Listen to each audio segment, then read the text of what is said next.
هیتر القایی سری TIH شرکت اسکاف. جا زدن اشتباه بولبرینگ یکی از مهمترین عوامل عملکرد ضعیف است.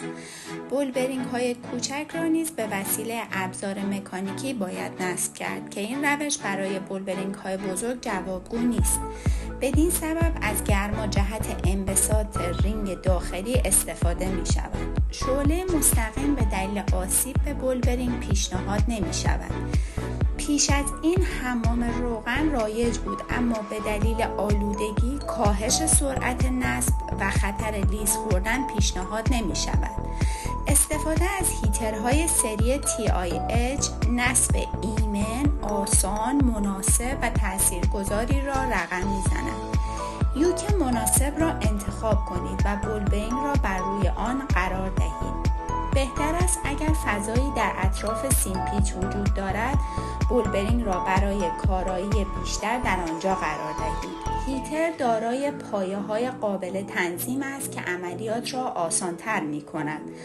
پروب دما را بر روی رینگ داخلی قرار دهید. دکمه استارت بر روی ریموت کنترل را بزنید. تنظیمات خودکار بر روی 110 درجه سلسیوس می باشد، اما شما می توانید درجه مورد نظر خود را تنظیم کنید.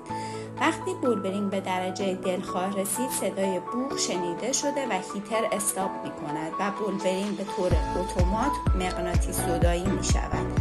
دستکش مقاوم در برابر حرارت اسکاف را بپوشید. بولبرینگ را از هیتر جدا کرده و بر روی شافت نصب کنید و روانکاری را انجام دهید. پس از خنک شدن تفاوت فاحشی را در نصب مشاهده می کنید. اسکاف طیف گسترده‌ای از هیترها را برای سایزهای مختلفی از بولبرینگ عرضه می کند که قابل استفاده برای قطعات دیگری چون چرخ دنده نیز می باشد. برای استفاده آسان از هیترهای بزرگ از یوک‌های کشویی و چرخشی نیز می توانید استفاده کنید. چارت انتخاب هیتر راهنمای خوبی برای کاربران است و همچنین می توانید به سایت گروه صنعتی امید نیز مراجعه کنید. استفاده از هیترهای اسکاف عملیات ایمن، راحت با کارایی بالا را رقم می‌زند.